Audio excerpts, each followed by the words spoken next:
It's been how long since the last episode? It's been a minute. I think it's been almost a year now. I remember the first episode we recorded after my PhD defense, because I was the last to defend, and we waited for that so we can all focus. But it didn't turn out as we expected. Now we are here, ready. Better late than never. I learned that not being ready is ready. It's okay. We just head start and then we see and then we roll with it. I'm excited for it. That is better than being ready. I feel impatient. It's been so long that I'm like, come on, let's get it done. So let's do it. I'm curious how it's going to end up. We did, I think, 13 episodes and we recorded them all in person. And this is the first time we are doing it online. Good. Okay, so let's introduce ourselves. So what is this podcast? We are called Do Whatever. And I am Burcu. I'm Mirna. I'm Ada.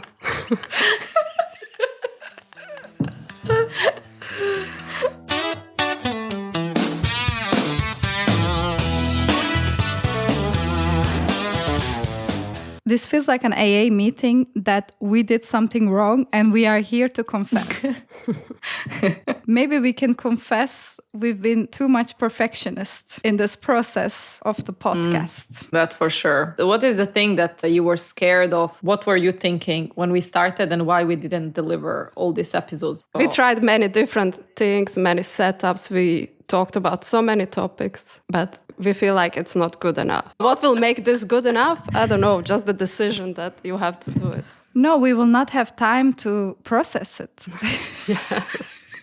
I think also the growth that, of course, those were the times to trial and talk and discover our way in it. Also listening back some of the things you feel you are grown. And I think we should not give ourselves the time to grow more than a week. So we do not judge ourselves.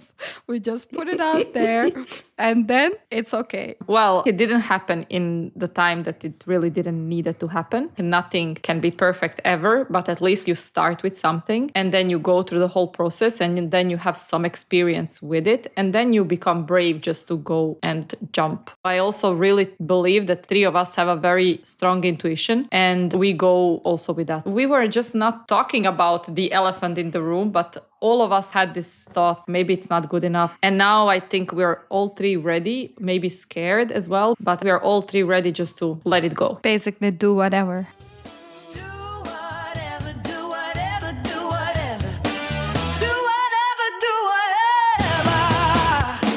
We want to bring discussions about our lives in science and research, but from a very human perspective, and we are just friends talking about it. And we have a lot of opinions, and we have a lot of questions and doubts and dilemmas. We are always talking with each other. Is this the right thing? What does this mean? So this is what we also hope to bring to this podcast. I think you are right, because when I witness something in a workplace or a conference or anything related to it, I first want to text you, even if it's not related to me. And I'm like, what do you think about it? I want to share it with you. And we always have different perspectives or like to discuss about it, as Mirna said. So I'm happy to share it with other people and just talk through. And we always said that I want people to listen to us while they're doing their experiments. This is what I'm hoping for. And also three of us are not sharing the same backgrounds, three different type of research and three different type of communities in research. This is maybe something also to mention. I'm in a chemistry community. Mirna is a biologist and Burcu is a geneticist. So we have completely different people behind us working. Different type of personalities that are doing that type of research as well. So for me, it's very interesting when you're saying something about what is happening in the lab or at a conference. I think we grow with it as well. We want to talk about life in academia and we're going to go through many different topics from conferences, grants, or just how we work or how we just live normal life. Maybe people that are not in academia don't even have this perception, and we can just bring you closer behind the scenes of academic lifestyle. The very glamorous academic life. I like that glamorous academic life behind the scenes. Do we introduce our listeners to our concept? Do we catch up? Ketchup. This is a big dose of ketchup for this one, I think. We haven't seen each other in a while. How is it going? Who wants to start? I think you should start because you went through the biggest changes since the last episode. You moved to another country. I moved to London from Belgium. I was doing my PhD in Belgium and then postdoc for a year. I think this was quite a big shift for me in my personal life and my work life, where many things changed, and the moving process and visas and different environment at work. I also started yoga in recent time and became a yoga certified teacher. And London, busy life. How is London? London is amazing. Is it how it looks like? Is it London glamorous? Glamorous. It really is. I think it really is. Lots of people, opportunities, things going on in 1 hour, not even one day. And everything is busy, busy, busy. And I walk faster. And I usually walk fast. And now I'm walking faster because I'm a Londoner. We noticed. Yes. I was running after you. You enter the vibe of the city. Many people are around you and you can just enter the bars and everyone is welcoming. I really loved London since I was a little girl. And this was really one of my dreams to live here. And I love the architecture of London and I loved everything about it. Looks beautiful, but it gets lonely. Oh. Yeah, it gets lonely. Less groups of friends to meet somewhere. Everyone needs to take a tube or a bus or any type of transportation and you need at least 40 minutes to meet each other. Big city life. I'm used to what you described. To meet a friend, you need to travel 1 hour. And then you have friends from the university and you have friends from the high school and they actually never met. And someone says, how is it possible? Your friends are not friends. They are just living far away. But I understand what you are saying, that maybe we think that it is easier to make friends because it's London, but to form a connection is not as easy as a small community that we had here in Ghent. And we are now a bit older than we were when we came to Ghent. Then it was much easier. We were going out more, had more energy. That changed too. But Brussels, Mirna, you also moved? I moved too. But I moved where I live, but I didn't change my workplace. So it's not it. It's not. How is commuting? Wow. I'm becoming a pissed off woman. I want to tell somebody to shut up in the silent zone and put them in line. Yeah, it's really amazing how people are unaware of their surroundings and don't have manners. But let's not go there. It does take a lot of time out of your day, but I don't regret moving. I'm very happy with my new neighborhood and the new apartment, so it's fine. During Antwerp life, I would come home, I want to just shower, watch some TV show and go to sleep. I was not training, I was not doing anything. Now I understand what you were going through then. Not easy. But you love Brussels. I know a lot of people have bad opinion about Brussels. It's not so bad. I really like it. And I was thinking I moved to Brussels almost 10 years ago. That's crazy. Oh, wow. Yeah, you did a master's there. 10 years ago. Yes. It's 10 years since our master's. We are old. Yeah. Should we disclose our age to the listener? Make because the math. Find our CVs. Let's say that we are in an age that we thought was old when we were younger. Oh my God. Burcu, any updates from you? I did not move yet. Yeah. What happened? Well, we were going to move, and then after some deliberations, we decided to extend our contract until August. We are also moving to Brussels, and I'm excited for it. What I can tell you is that what happened in my life. Now we can start some academic things here. I've been, since the start of my FWO fellowship, I wanted to start with my experiments, and I've been failing in something for 6-7 months. Oh. I did not know the reason because it's precise experiment. There can be many factors, including me, the setup, the conditions, the situations. So when you have so many variables to find the real cause, it takes time. And then after 6 or 7 months, I finally found the reason. It's external factors. I am proud of myself for not going into crazy mood about this. Of course, we shared our environment with other people in the lab. It's a work that you do as a team. You use common things, and something can be contaminated and may not discarded, and this kind of things can have an impact on someone else's work of 6 months. Indeed, now I know what to do.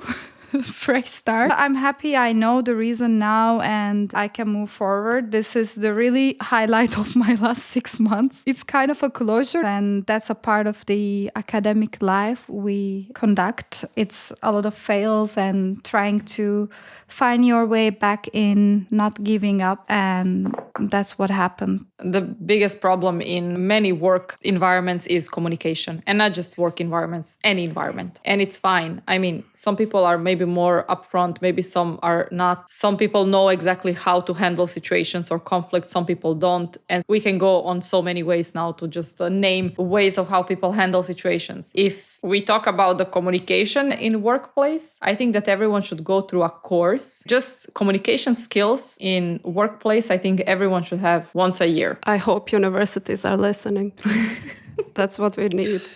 Indeed, because I don't know, I feel like where we work, the culture is to not bring up anything, and then a lot of things are just swallowed up, and then maybe sometimes they explode, or there are some people that are reacting aggressively and the others are quiet. So if we all knew and we were trained how to approach this and solve it between ourselves, it would be amazing. That's a dream. We can talk ages about this. Yes, we will do a whole episode on this for sure. What I wanted to ask, now it's been quite some time since we are postdocs. Do you see differences between being a PhD and postdoc, and what are those? The first year of postdoc, I already felt a difference in sense of less pressure, but just less pressure for myself. How much you put work, that is going to be the result. The amount of data that you have is the amount of work that you did. That part was quite stressing during the PhD. And here I was thinking more about how to publish the papers, how to deliver things very fast because we have 4 years in order to do all the research. Postdoc was a bit more chill in sense of this is my work now. You have pressures like everyone has at work. Having students feels a bit different, like I'm actually transferring my knowledge. And that didn't felt the same when I was doing a PhD because I needed that. I feel different about what you said about the time pressure. During my PhD, I didn't feel it so much. I don't know. It felt just like I'm working, I'm trying, something will work out. But now I feel like, I have a contract for this many years. And if I don't achieve what I need to achieve in this time, my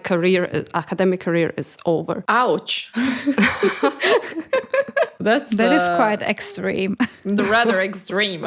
But also we do very different type of research. In biology, you are not expecting that someone will publish 7 papers. It's just, exactly. You're happy if you have one very good paper after 4 or 5 years of researching, which is completely different research than what we do. It just really depends. I just don't like it in academia, the pressure of publishing. The amount of papers and the outcome really depends on the environment you are in. Some work environments are super collaborative. You do some work using your expertise and you're part of something, or you are also outsourcing some things. So some people can have 5 in 1 year because of the group that they are in. Others are rather small groups and you do everything yourself. So that all depends, the collaborative work and how your team leader manages this. So this is something to consider when you're choosing where to go for your PhD or postdoc. Yes. I think depends on the career you want to, of course, pursue, but unless you are really interested in one topic that you want to be in that group and with this specific work environment, I would consider to check the papers and what kind of work they put, or I would even check, do they go to conferences? I would check their website and the outcome. Are the students given the chance to do poster presentations? And is it collaborative within the group? But of course, when you are younger, you do not know this kind of business in it. You do not know that this is something you should consider. I think that's actually a very good episode to be once. I think it will be very helpful because I see now what kind of questions master students, for example, are asking us if they want to join our group. And I think it's really not so important. There are much more important things to know about the group and the research. So I think it's good that if we can share that with younger people here. Another thing that I wanted to talk about is also this pressure of figuring it out. Do you feel like you figured your career, life, or path? What I think is that maybe for the trajectory that I would like to go, I know what I want, but I am open to change. And it is okay if I don't manage to get where I want to get. But figuring out, not at all. And the more I go further, the less I am figured out. So if I learned something during this PhD and now postdoc, how much less we know and how much more to learn and experience. So it humbled me in many ways. So figuring it out, not figured out, to be honest. It's a process. It's a That's process. a good one. It will never be completely figured out. If I one day say I figured it all out, then slap me. Bring me back.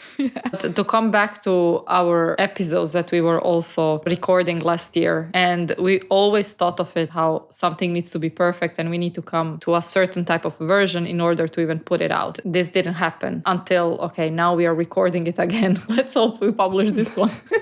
Because you never know with us, no? We wanted to be ready, and then you want to have everything figured out. But you, even now, when we are again trying this, we don't have it figured out. So how do you apply this then in your work as well? How do you remind yourself that sometimes you're just kind of figuring it out and it's okay and it's not figured out?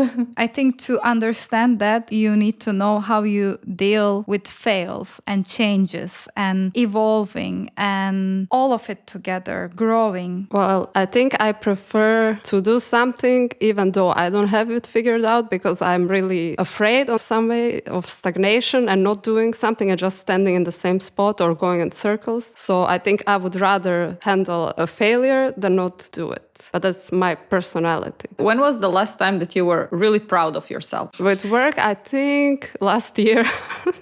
This year, not once. Last year, let's say I had a hypothesis and then I gathered all the evidence and I think I'm correct. And I find it so exciting and rewarding. Amazing. Yeah. Also satisfaction. Yeah, that's satisfaction. Indeed. What about you? Last time I was very proud of myself was when I won Marie Curie Fellowship. That is a great achievement and we are proud of you. Say it here too. Thank you. Tell us the success rate. Come on. Oh. It was more than 17,000 applications this year and only 1,600 got funded. Less than 10% success rate. Very competitive. It was crazy. When I was reading the email, I was losing it. Actually, I read the email and I was like, no, this is not right. And it said something like, just congratulations. I went to laptop and immediately opening the website and checking. That is quite millennial of you to go to your laptop, by the way. Why? Can you Apparently update me? When can I use laptop? Like flight booking, where do you do it? Depending which one. Exactly. Ryanair, phone. But if I'm flying to Japan, laptop. Gen Z does it on the phone. Too wild. Yes. How can you not be stressed that you're gonna do something wrong? I guess I'm millennial and I'm very proud of it. Okay, so pressure of figuring it out. Do we close that topic? If you have it figured perfectly out, you're on your deathbed, no? Your whole life is figuring it out. I don't think you even have it figured out then. Yes.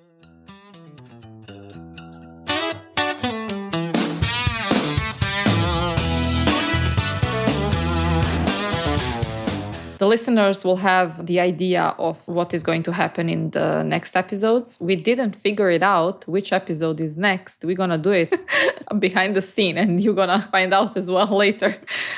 I was in charge for this episode preparation. My friends like my stupid questions about would you rather. Keeping it in the frame of this topic, would you rather have a career you love in the city you hate or a career you're indifferent in the perfect city? First one. Wait, Let's say career you're just like not happy with, but you live in a perfect city. this is so hard. This is my whole life.